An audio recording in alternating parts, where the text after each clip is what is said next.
ಪ್ರಿಯ ಬಂಧುಗಳೇ, ನಮಸ್ತೆ. ಹೇಗಿದ್ರೆಲ್ಲರೂ ಬಂಧುಗಳೇ, ನಟ ದರ್ಶನ್ ಅವರ ವಿರುದ್ಧ ಅವರ ಸ್ನೇಹಿತರೆ ಸಾಕ್ಷಿ ಹೇಳಲು ನಿರ್ಧರಿಸಿದ್ದು ಪ್ರಕರಣ ಯಾರೂ ನಿರೀಕ್ಷಿಸದ ರೀತಿಯಲ್ಲಿ ದಿನಕ್ಕೊಂದು ತಿರುವನ್ನು ಪಡ್ಕೊಳ್ತಾ ಇದೆ. ಹೌದು, ಪಟ್ಟಣಗೆರೆ ಶೆಡ್ನಲ್ಲಿ ನಡೆದಿದ್ದಾದರೂ ಏನು ಎಲ್ಲವನ್ನ ಇಂಚಿಂಚು ಮಾಹಿತಿಯನ್ನ ವಿವರವಾಗಿ ಸಾಕ್ಷಿ ಸಮೇತ ಹೇಳಿದ್ದಾರೆ. ಚಿತ್ರದುರ್ಗದ ರೇಣುಕಾಸ್ವಾಮಿ ಕೊಲೆ ಪ್ರಕರಣದಲ್ಲಿ ನಟ ದರ್ಶನ್ಗೆ ಮತ್ತಷ್ಟು ಕಾನೂನು ಸಂಕಷ್ಟ ಎದುರಾಗಿದ್ದು, ಪ್ರಕರಣದ 14ನೇ ಆರೋಪಿ ಪ್ರದೋಷ್ ತನ್ನನ್ನು ಮಾಫಿ ಸಾಕ್ಷಿಯಾಗಿ ಪರಿಗಣಿಸುವಂತೆ ನ್ಯಾಯಾಲಯಕ್ಕೆ ಅರ್ಜಿ ಸಲ್ಲಿಸಿದ್ದಾರೆ. ನಟ ದರ್ಶನ್ ಅವರ ವಿರುದ್ಧ ಸ್ನೇಹಿತರೆ ಸಾಕ್ಷಿ ಹೇಳಲು ನಿರ್ಧರಿಸಿದ್ದು, ಪ್ರಕರಣ ಯಾರೂ ನಿರೀಕ್ಷಿಸದ ರೀತಿಯಲ್ಲಿ ದೊಡ್ಡ ತಿರುವನ್ನು ಪಡ್ಕೊಳ್ತಾ ಇದೆ. ಹೀಗಾಗಿ ಜೈಲಿನಲ್ಲಿರುವ ನಟ ದರ್ಶನ್ ಹಾಗೂ ಪವಿತ್ರ ಗೌಡಗೆ ಭಾರಿ ಟೆನ್ಷನ್ ಶುರುವಾಗಿದೆ. ಪ್ರದೋಷ್ ನ್ಯಾಯಾಲಯಕ್ಕೆ ಸಲ್ಲಿಸಿರುವ 11 ಪುಟಗಳ ಕ್ಷಮಾದಾನ ಅರ್ಜಿಯಲ್ಲಿ ತಾನು ಮಾಡಿದ ತಪ್ಪಿಗೆ ಪಶ್ಚಾತ್ತಾಪ ವ್ಯಕ್ತಪಡಿಸಿದ್ದಾರೆ. ಜಯನಗರದ ಮೈದಾನದಲ್ಲಿ ದರ್ಶನ್ ಪರಿಚಯವಾದ ದಿನದಿಂದ ಹಿಡಿದು ಜೈಲು ಪಾಲಾಗುವವರೆಗಿನ ಇಡೀ ಘಟನಾವಳಿಗಳನ್ನ ಎಳೆಯಾಗಿ ನ್ಯಾಯಾಧೀಶರ ಮುಂದೆ ಪ್ರದೋಷ್ ಬಿಚ್ಚಿಟ್ಟಿದ್ದಾರೆ. ಹೌದು, ಅಷ್ಟಕ್ಕೂ ಈ ಅರ್ಜಿಯಲ್ಲಿ ಏನೇನಿದೆ ಗೊತ್ತಾ? 2003ರಲ್ಲಿ ಜಯನಗರದ ನ್ಯಾಷನಲ್ ಕಾಲೇಜು ಮೈದಾನದಲ್ಲಿ ಕ್ರಿಕೆಟ್ ಆಡುತ್ತಿದ್ದ ವೇಳೆ ನನಗೆ ದರ್ಶನ್ ಅವರು ಪರಿಚಯವಾಯಿತು. 2024ರ ಜೂನ್ 8ರಂದು ನಾನು ದರ್ಶನ್ ಮನೆಗೆ ತೆರಳಿದ್ದೆ.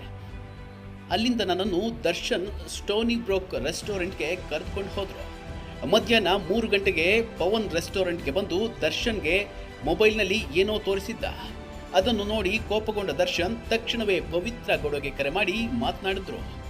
ಬಳಿಕ ಪವಿತ್ರ ಗೌಡ ನಿವಾಸದ ಕಡೆಗೆ ಕಾರು ಚಲಾಯಿಸುವಂತೆ ನನಗೆ ಸೂಚಿಸಿದ್ರು.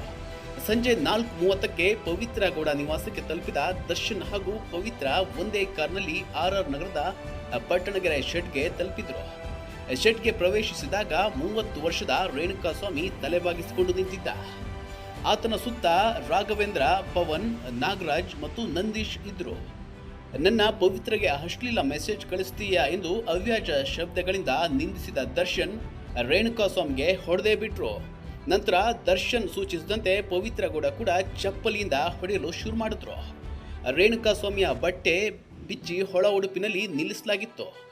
ನಂದೀಶ್ ಆತನನ್ನ ಟಾಟಾ ಏಸ್ ವಾಹನಕ್ಕೆ ನೇಣು ಹಾಕಲು ಯತ್ನಿಸಿದ್ರು. ನಾಗರಾಜ್ ನೈಲನ್ ಹಗ್ಗದಿಂದ ಹಾಗೂ ನಂದೀಶ್ ಪವನ್ ಮರದ ಕೋಲಿಂದ ಹೊಡೆಯಲು ಶುರು ಮಾಡಿದ್ರು. ರೇಣುಕಾಸ್ವಾಮಿಯ ಇನ್ಸ್ಟಾಗ್ರಾಮ್ನಲ್ಲಿ ಗೌತಮ್ ಹೆಸರಿನ ಪ್ರೊಫೈಲ್ ಪತ್ತೆಯಾಗಿತ್ತು. ಅದರಲ್ಲಿ ಹಲವು ಮಹಿಳೆಯರಿಗೆ ಅಶ್ಲೀಲ ಮೆಸೇಜ್ ಕಳಿಸಿದ್ದು ಕಂಡು ಬಂದಾಗ ದರ್ಶನ್ ಆತನ ಒಳ ಉಡುಪನ್ನು ತೆಗೆಸಿ ಖಾಸಗಿ ಅಂಗಕ್ಕೆ ಸಾಲು ಸಾಲು ಹೊಡೆತಗಳನ್ನ ಕೊಡೋದಕ್ಕೆ ಶುರು ಮಾಡಿದ್ರು. ಕೊನೆಗೆ 2 ಕಾಲ್ಗಳಿಂದ ರೇಣುಕಾಸ್ವಾಮಿಯ ಎದೆ ತುಳಿದು ವಿನಯ್ ಜೊತೆ ಸಂಜೆ 5:30ಕ್ಕೆ ಸ್ಥಳದಿಂದ ತೆರಳಿದ್ರು. ಕೊಲೆ ನಡೆಯುತ್ತಿದ್ದ ವೇಳೆ ರೇಣುಕಾಸ್ವಾಮಿಯನ್ನ ರಕ್ಷಿಸಲು ಯತ್ನಿಸಿದೆ ಹೀಗೆಂದು ಮಾಫಿ ಸಾಕ್ಷಿಯಲ್ಲಿ ಪ್ರದೋಷ್ ಹೇಳಿದ್ದಾರೆ.